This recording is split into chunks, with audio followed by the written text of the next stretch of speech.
네, 안녕하세요. 방금 소개받은 연세대학교의 최난설원입니다. 인사드리겠습니다. 이렇게 좋은 자리에 초대해 주시고 발표의 기회를 주신 주최 측에 감사드립니다. 제가 맡은 주제는 빅데이터 관련 경쟁 이슈 및 경쟁법적 과제입니다.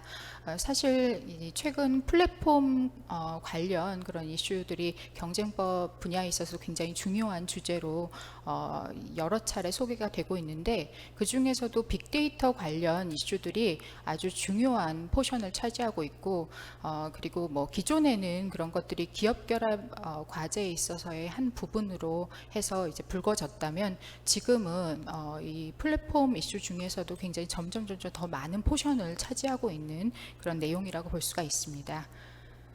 아시는 바와 같이, 그리고 앞서 1세션에서 두 교수님들께서 많이 또 자세히 소개를 해주셔서 제가 좀 더 간략하게 말씀을 드리면, 일단은 지금 온라인 사업자들, 그리고 기존의 전통 그런 이제 온라인이 아닌 오프라인을 주력으로 하던 사업자들도 점점 플랫폼화 되어 가고 있습니다. 그래서 이런 그 플랫폼화 되어 가고 있는 그런 상황에 있어서는 이 데이터의 수집과 이용, 특히 상업화, 이런 것들이 굉장히 중요한 그런 과제로 다가오고 있습니다.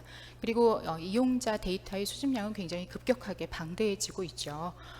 그래서 지금 이 첨단 IT 기술의 발달과 함께 다양한 사업 분야에서 전자화와 자동화가 보편화되는 등 이 빅데이터 기술의 발전에 힘입어 초대용량의 데이터 축적이 가능해졌습니다. 그리고 소비자들도 이를 통해서 개인 맞춤형 서비스를 저렴한 가격 내지는 거의 무료로 제공받는 생활의 편익을 누리고 있고, 이를 통해서 일상 곳곳에 혁신이 촉진되는 그런 친경쟁적인 기능을 하고 있습니다. 그런데 이런 긍정적인 그런 면뿐만 아니라 지금 불거지고 있는 문제는 빅데이터가 초래할 수 있는 그런 경쟁법적 우려입니다. 그래서 앞서 교수님들도 말씀하셨지만 이 진입장벽의 고충 문제가 특히 떠오르고 있고, 이런 것들은 이제 어떤 이미 시장에서 선점 효과를 통해서 거대화되고 있는 그런 사업자들이 이 시장에서의 활동을 통해서 수집한 빅데이터를 다른 인접 시장에 진출을 하면서 활용을 해서 그를 통해서 새로운 서비스도 만들어내는 한편, 그 시장에서의 시장력도 금세 이제 키워낼 수 있는 상황들이 여기에 이제 우리가 예를 들 수 있는 상황이라고 보여집니다. 그래서 이런 부정적 측면에 대한 비판론도 함께 개진이 되고 있고요. 그런데 우리나라 공정거래위원회를 포함한 이 세계 주요 경쟁 당국들이 이에 대한 그런 논의를 한 것은 그리 오래되진 않았습니다. 길게는 한 3, 4년 이 정도의 역사를 가지고 있고, 근데 이제 근래 들어서 급격하게 그 논의가 더 빨라지고 더 깊어지고 있고, 그리고 여러 주요 보고서들이 나오고 있습니다. 그리고 가파에 대한 그런 규제 논의도 주 교수님께서 자세히 소개시켜 주셨기 때문에 넘어가도록 하겠습니다. 그런데 우리가 빅데이터 논의를 하고 있긴 하지만 이를 정면으로 다룬 사례가 보이진 않습니다. 그리고 기존에 뭐 기업결합 심사 그런 거 중에는 우리가 언급을 했었고, 우리나라에서도 아까 위원장님께서도 서두에서 말씀하셨지만 작년에 기업결합 심사 기준을 개정을 하면서 이 빅데이터와 관련된 내용들을 일부 도입을 했습니다. 그리고 이제 최근에 이런 그 빅데이터 관련 규제 논의를 이끌고 있는 경쟁 당국은 아무래도 유럽연합 EU의 경쟁 당국이라고 볼 수가 있습니다. 그래서 EU의 경쟁 당국이 아시겠지만 올해 발표한 것은 그 디지털 서비스 액트라고 해가지고 디지털 서비스 법이죠. 이것을 이제 들여오려는 그런 노력들을 하고 있고, 이를 통해서 새로운 그 경쟁 툴들을 이 디지털 경제에 적용하는지 문제에 대해서 지금 이니셔티브를 통해서 많은 논의를 하고 있는 상황입니다. 그럼에도 불구하고 사업자들은 이 디지털화되는 시대에 있어서의 이 빅데이터를 이용한 그런 다양한 사업 모델 내지는 사업 전략들을 추구하는 것에 두려워하지 않고 지금 박차를 가하고 있기 때문에 이 간의 갈등 관계라든지 긴장 관계는 앞으로도 계속될 것이라고 보여집니다. 그래서 이 부분에 대해서 제가 지금 오늘 발표를 통해서 이 빅데이터의 속성, 여러 가지 이 대규모 내지는 고속성, 고다양성 이런 속성들이 어떤 식으로 이 사업 모델에 발현이 돼서 이를 통해서 어떤 경쟁자적인 효과 내지는 친경쟁적 효과가 경제계에 나타나고 여기서 더 나아가 이제 경쟁법적 우려를 가져오는 그런 내용들이 어떤 것인지, 그리고 거기서 더 붙여서 예전에는 우리가 시장지배적 지위 남용 문제라든지 이런 경쟁법적 이슈를 다룰 때 가격적 측면들을 훨씬 더 많이 고려를 했는데, 이 빅데이터 이슈가 가져오는 또 다른 면, 그러니까 비가격적 차원에 있어서의 프라이버시 문제, 이런 것들이 또 어떤 것이 있는지 한번 알아보는 그런 계기를 삼고자 합니다. 그래서 빅데이터의 일반적인 정의에 대해서는 여러분들이 잘 아시고 계실 거라고 생각이 들어요. 그리고 이런 그 빅데이터가 일종의 어떤 살아있는 어떤 뭔가 어떤 우리가 유기체는 아니지만 어떤 무엇인가인 것처럼 이 라이프 사이클을 가지고 있습니다. 그래서 수집, 그리고 편집 및 통합, 그리고 분석, 그리고 그 다음에 사업자가 그걸 어떻게 사용하는지, 이런 4단계의 라이프 사이클을 가지고 있다라고 평가를 하고 있고요. 이런 것들은 비단 이 빅데이터가 어떤 양뿐만 아니라 빅데이터가 갖고 있는 그 빅데이터를 구성하는 데이터의 복잡성과 데이터를 신속하게 수집 분석해야 될 필요성에 의해서도 정의된다는 것을 시사를 하고 있습니다. 그리고 지금 빅데이터는 이 빅데이터가 예전에는 어떤 뭔가의 뭉치, 커다란 양, 규모, 이런 것들을 의미한다, 데이터가 우리가 응집된 뭔가일 것이다 라고만 막연히 생각을 해왔는데, 지금은 사업자의 비즈니스 모델을 그냥 빅데이터 모델 이런 식으로 해서 대표용으로 사용을 하고 있습니다. 그래서 대량의 다양한 정보뿐만 아니라 신속한 정보의 수집 및 처리 속도를 갖추는 것, 나아가 데이터의 불확실성을 인지하고 분석을 통한 비즈니스 가치를 찾아내는 것이라고 확대 정의되고 있는 상황이기도 합니다.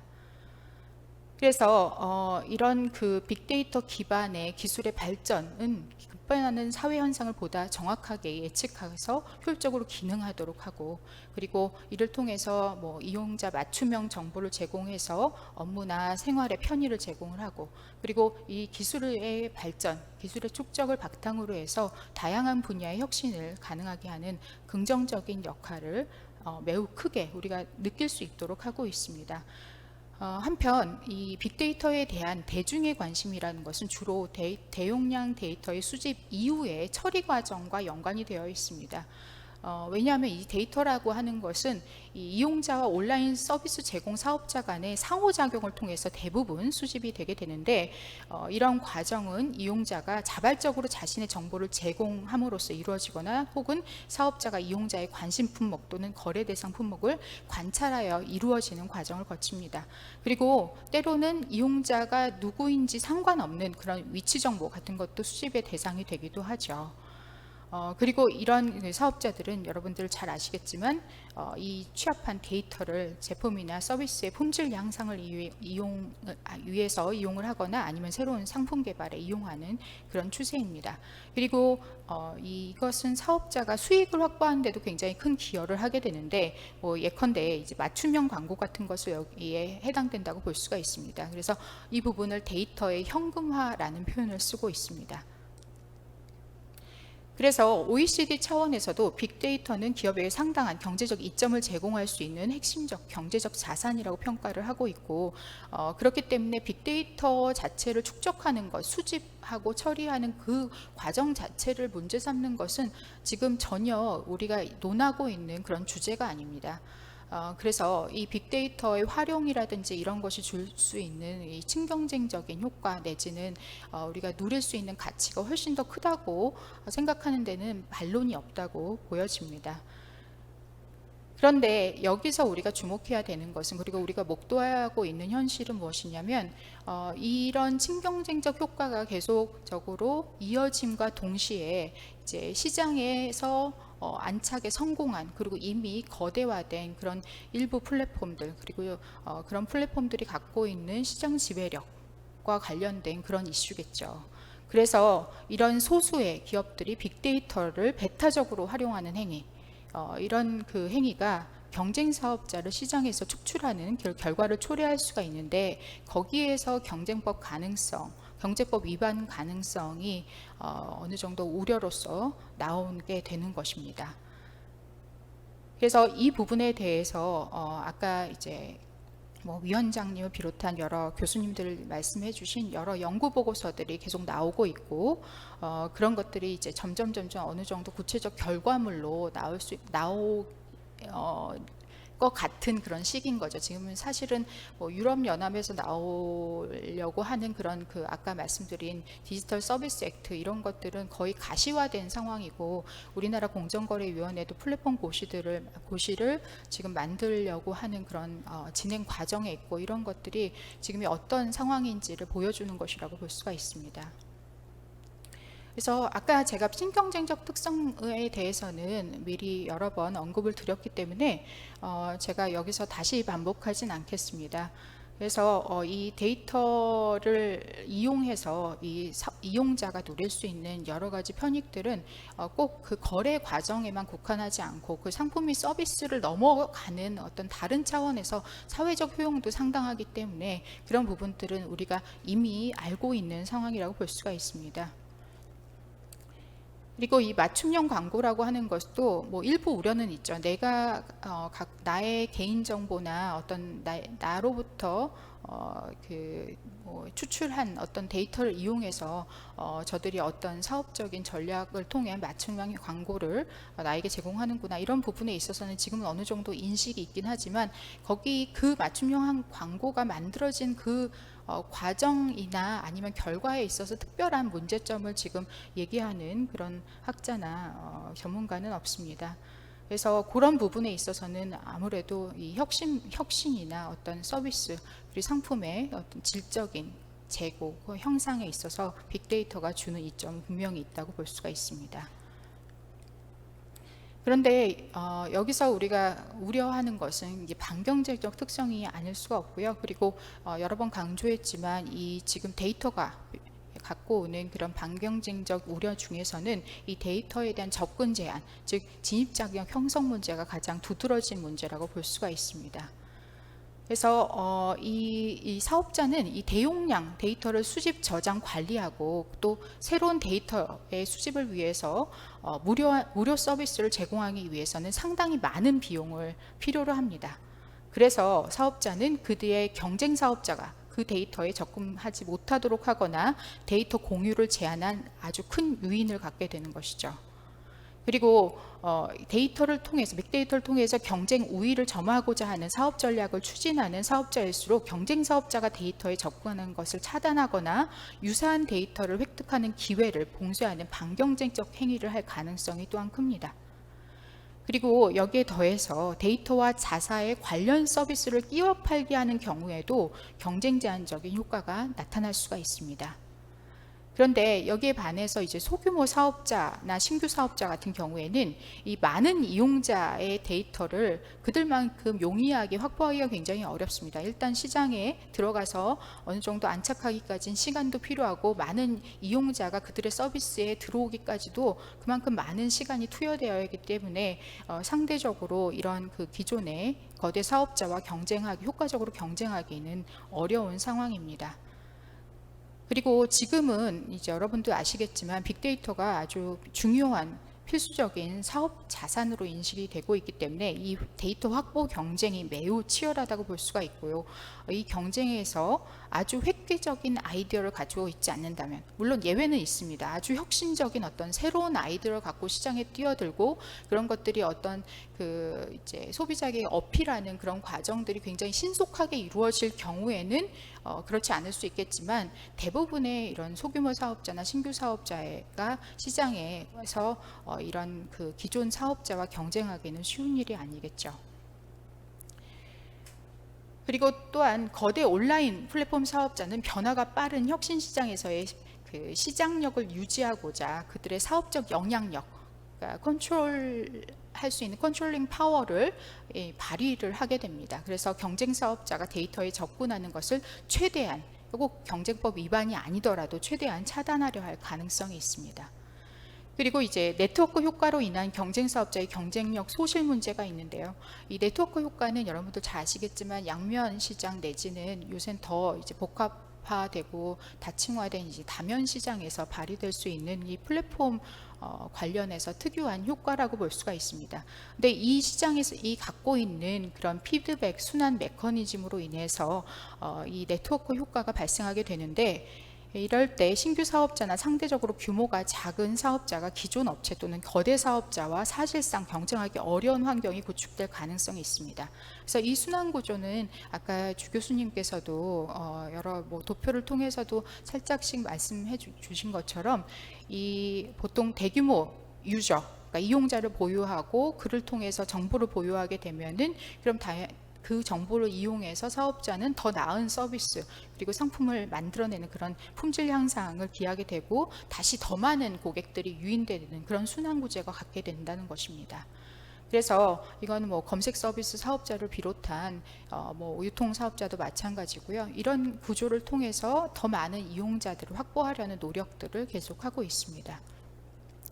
그리고 두 번째 유형으로 현금화 피드백 순환 구조가 있다고 볼 수가 있는데, 이것도 다르지 않습니다. 그래서 대규모 이용자를 보유하고 그를 통한 정보를 보유하게 되면은 또 맞춤형 광고를 통해서 수익을 창출하고 더 많은 투자를 외부로부터 확보하게 되고, 그 다음에 서비스 품질 향상을 기하게 되면은 다시 더 많은 고객으로 돌아온다. 이런 내용이 이 순환 구조의 특징입니다. 그래서 이 순환 구조가 정상적으로 구동을 할 경우에 기존 사업자 내지 거대 사업자는 더 많은 이용자를 확보하게 되고, 그 결과 더 많은 광고주 내지는 더 많은 투자자가 몰려서 더 큰 수익을 창출하게 돼서 장기적인 관점에서는 더 공고한 시장력을 보유하는 초거대 사업자가 될 가능성이 있습니다. 그리고 이 학습 효과 및 비용 구조상의 문제인데요. 지금은 IT 기술이 워낙 급속하게 발전하고 있기 때문에 많은 이용자가 확보가 되고 그를 통해서 데이터 양이 굉장히 급속하게 늘게 되면은 또 많은 알고리즘 툴들을 사용한다든지 여러 가지 기술적 차원의 노력을 통해서 이게 데이터 간 결합이 가능합니다. 그걸 데이터 퓨전이라고 얘기를 하는데, 그 데이터 결합을 통해서 데이터로부터도 또 더 많은 무제한적인 지식 취득이 가능하게 되는 것입니다. 그것도 다시 피드백 순환 구조에 대입을 하면은 여기 아래에 보신 것과 같이 더 서비스 품질도 좋아지면서 결과적으로 더 많은 고객이 유인되게 되고, 그러면서 이제 더 초거대 사업자로 갈 수 있는 그런 계기가 되게 되는 것입니다. 그래서 아까 제가 앞서 말씀드린 바와 같이 이 소규모 사업자 내지는 상대적으로 규모가 작은 사업자는 거대 사업자와 경쟁하기 어려운 상황이 되게 되는 것입니다. 그리고 지금 이 빅데이터 연관 사업에 있어서는 사실은 투자 비용이 상당히 들고 유지 비용도 굉장히 많이 드는데 비해서 무료로 서비스를 제공해야 되고 이런 여러 가지 상황이 얽히기 때문에 이 사업자, 관련 사업자들이 추구하게 되는 규모의 경제 내지는 범위의 경제로 인해서 시장 집중이 초래되기 더 용이한 환경이 조성될 수가 있습니다. 근데 제가 서두에 말씀드린 것처럼 이러한 데이터 집중 문제가 이론적으로는 이런 상황이 가능할 것이라고 우리가 논하고 있는데, 그런데 이것이 데이터가 진입 장벽을 구성한다고 볼 수 있는 사례가 아직까지는 직접적으로 나타나지 않았습니다. 그래서 이 관련해서 우리가 논해 볼 것은 이제 아까 다른 교수님들께서도 말씀하셨지만 이것은 이제 아직까지 주요 경쟁 당국 등이 이 사업자들이 데이터를 직접 거래 대상 내지는 판매의 대상으로 보고 있지 않았던 그런 상황들과 그리고 이 지금 혁신 산업에 대해서 유연하고 신중한 접근을 기조로 하는 경쟁법 집행의 어떤 기조 내지 특성이 반영된 것이라고 볼 수가 있습니다. 그리고 여기 제가 그 다음 시장 지배력과 데이터 이슈와 관련해서는 제가 앞서 설명드린 것처럼 지금 많은 플랫폼 사업자들이 취하고 있는 그런 사업 전략, 데이터 우위를 확보하고 유지하기 위한 사업 전략에 대해서 잠깐 설명을 드렸고요. 그 다음에 이 데이터를 여러 경로를 통해서 확보한 그런 사업자들은 이 해당 데이터에 대한 일종의 통제권을 갖게 됩니다. 그리고 이제 데이터는 지식처럼 비경합제이기 때문에 데이터 중개인 내지는 뭐 데이터를 직접 제공하는 그런 이용자들도 이것을 누구에게나 자기 데이터를 흘리고 다닐 수 있고 줄 수도 있고, 그리고 뭐 중개인들은 여러 사업자에게 같은 데이터를 판매를 할 수가 있습니다. 그래서 이런 것들이 이제 이런 과정들이 기존의 다른 상품이나 다른 문제, 이슈들에 비해서는 굉장히 독특한 문제라고 볼 수가 있고요. 그리고 이 타겟 광고에 사용을 하고 그리고 나서도 그게 그냥 소모되고 마는 것이 아니라 그 정보를 계속 또 보유할 수도 있기 때문에 이런 부분들에 대해서 우리가 한번 데이터의 특성이 어떠한가를 분명히 먼저 고려할 필요가 있다고 보여집니다. 그런데 이제 이론적으로는 아까 말씀드린 것처럼 신규 사업자가 혁신적인 아이디어를 갖고 기존 사업자에 필적하는 어떤 데이터 축적이 가능하다고 보여지지만, 그런데 현실에서는 제가 이미 설명드린 바와 같이 이 제3자 데이터, 어떤 중개인을 통해서 데이터를 구입한다든지 뭐 이런 부분만으로 이 기존의 사업자와 대응할 수 있는 데이터 축적은 불가능할 수가 있습니다. 그래서 이런 부분들에 대해서 우리가 이 시장력을 갖고 있는 사업자가 존재하는 그 시장에서의 경쟁이 제대로 구동할 수 있는지, 그리고 경쟁 과정에 있어서 어떠한 문제가 있는지를 우리가 들여다보고 있는 것이고요. 그리고 진입장벽 문제에 대해서 심각하게 생각을 하고 있는 것입니다. 그리고 이 부분에 대해서는 프랑스 경쟁당국과 독일 경쟁당국이 2016년 발행한 공동보고서에서도 언급이 있는데, 특히 데이터 역할이 중요한 경쟁 부분일수록 시장 집중도가 높고, 그리고 네트워크 효과와 규모의 경제로 인해서 경쟁이 더욱 제한될 수 있다고 보고 있습니다. 그리고 데이터 수집 및 활용이 중요한 시장에서는 선도 사업자의 지위를 더욱 견고히 할 수 있는 반면에 데이터에 대한 접근이 상대적으로 제한된 소규모 사업자에 대한 퇴출 압력이 심화될 수 있다고 얘기를 하고 있습니다. 그리고 이런 그 시장 지배적 지위를 가진 사업자가 할 수 있는, 그러니까 특히 데이터 관련 반경쟁적 행위로서 꼽고 있는 것이 기업 결합, 그리고 배제적 행위, 가격 차별 등을 꼽을 수가 있고, 그리고 여기서의 배제적 행위는 다시 이 자사 데이터에 대한 타사의 접근 거부 및 차별적 허용 내지 독점적 계약 체결, 그리고 끼워 팔기, 이런 부분들이 있다고 강조할 수가 있습니다. 그리고 뭐 이 가까운 미래에 이런 기술 발전, 지금의 기술 발전도 이러한 그 데이터 집중 문제들을 초래할 수 있다라고 얘기를 하는데, 이제 앞으로 더더욱 기술이 더 집약화되고 더 크게 발전을 하게 되면은 여러 영역에 있어서 데이터 양은 더 폭증할 것이기 때문에 또 인공지능을 통한 이 데이터의 결합 능력도 더 상승이 되겠죠. 그래서 이런 것을 통해서 결국 이 플랫폼 사업자가 갖는 그 규모의 경제 내지 범위의 경제 부분은 더 강화될 것이라고 우려하는 측면들이 분명히 있습니다. 그리고 시장 지배력과 관련해서 제가 뭐 아까도 잠시 언급을 하셨었는데, 프라이버시 문제들이 요새 다시 조금씩 부각이 되고 있는 상황이어서 프라이버시 문제를 잠시 이렇게 후면에 위치를 시켰는데요. 이것은 프라이버시 문제는 사실은 이제 경쟁법적 차원의 문제라기보다는 사실은 우리가 더 주목하는 거, 아까 제가 처음에 이용자가 더 주목하는 것은 자기의 데이터가 어떻게 사용되는지 그 처리 부분에 있어서 관심이 많이 있다고 얘기를 드렸는데, 그와 무관하지 않습니다. 이것은 이제 기본권과 관련된 이슈여서 그래서 우리가 한 번 더 들여다봐야 된다고 얘기를 하고 있는 것이고요. 그리고 이 프라이버시 문제를 굳이 경쟁법하고 연결을 시킨다면은 서비스 품질, 플랫폼이 제공하는 서비스의 품질 중에 하나라고 볼 경우에는 시장 지배력과 연관해서 분석할 필요가 있습니다. 그리고 여기서 이것이 어디로 또 가냐면, 우리가 뭐 이 독일의 페이스북 사례에서 보는 것처럼 이런 착취남용 문제와 일부 연관이 될 수가 있습니다. 그래서 이 프라이버시 문제를 비롯한 다른 이 경쟁에 있어서의 비가격적 측면에 있어서 여러 요소들이 어느 정도 부상을 하고 있는 상황이고요. 그래서 지금은 뭐 검색 기록을 보관하지 않는 뭐 여러 웹사이트들이 출현을 하고 있는 상황이라고 보고 있습니다. 그런데 여기서의 이제 경쟁법적 우려를 두 가지로 꼽을 수가 있는데, 먼저 이제 첫 번째 우려는 시장 지배력을 가진 플랫폼은 정보의 비대칭성으로 인해서 낮은 프라이버시 보호에 제공 유인을 갖게 되는 것입니다.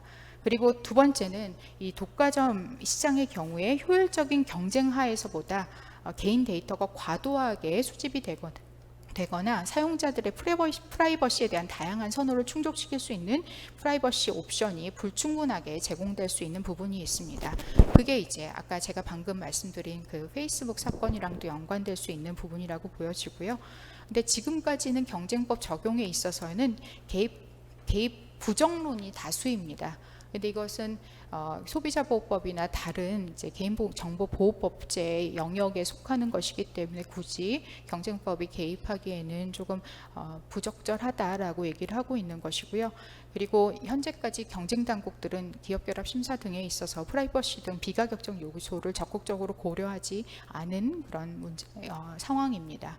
그래서 지금 이제 상황은 그러한데, 그런데 계속적으로 그럴 것인가에 대해서는 우리가 단정하기는 어렵고요.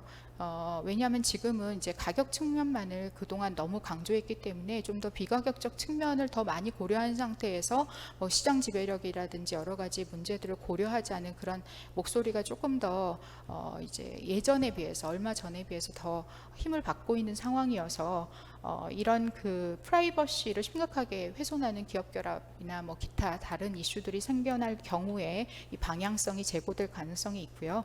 그리고 이 그 사업자는 특히 이런 그 빅데이터를 활용해서 새로운 고객을 유입하려는 그런 전략을 채용하는 그런 사업자는 최소한 이용자가 본인의 데이터가 어떻게 사용되는지를 인지할 수 있는, 사전에 인지할 수 있는 체계를 유지할 의무가 있다고 보여질 것입니다. 그래서 사전에 이에 대한 이제 충분한 정보 제공이 필요하다고 보여집니다. 그래서 여기 맺은 말은 앞에서 제가 이제 언급했던 내용들을 추려놓은 것이고요. 그래서 지금 뭐 이런 그 데이터가 주도하는 사업 모델에 대한 여러 문제들이 예전에는 어떤 어떤 단편적인 것에 머물렀다면 지금은 경쟁 이슈 외에도 개인정보 소비자 문제 관련 그런 이슈들을 같이 초래할 가능성이 있다고 보여지고요. 그리고 이 경쟁 당국들이 굉장히 신중하고 집중적인 모니터링을 하고 있는 이 이유는 이것이 우리의 혁신과 편의를 훼손하지 않는 차원에서 규제가 들어가야 되기 때문에 그런 차원에서 유연한 어떤 태도를 견지하고 있는 것이라고 지금까지는 이해를 하고 있습니다. 그리고 지금 그런데도 불구하고 너무 이제 앞선 규제라든지 아니면 너무 우려가 너무 이제 지나치게 반영돼서 사전적으로 사업적인 어떤 전략 추구를 미리 방해할 수 있는 정도의 그런 차원에서의 그런 어프로치는 지금으로서는 조금 자제해야 되는 상황이라고 보는 그런 부분들도 있기 때문에 여기에 대해서는 뭐 아주 그렇게 성급한 그런 단정은 어렵다고 보여집니다. 그래서 여러 가지 그 이슈들에 대해서 균형적인 사고가 필요할 것이라고 생각이 들고요. 그리고 뭐 장기적인 관점에서 그렇기 때문에 제 결론은 경쟁법, 소비자법, 데이터 보호법 간의 접점을 통해서 파악할 필요가 있다. 다만 예전에는 결과에 더 주목을 했다면 지금은 이 플랫폼 이슈가 초래하는 여러 가지 경쟁 과정에 있어서의 문제도 신중하게 고려해야 되지 않나 라는 그런 생각을 해봤습니다. 네, 장시간 강청해 주셔서 감사합니다. 이상입니다. 감사합니다.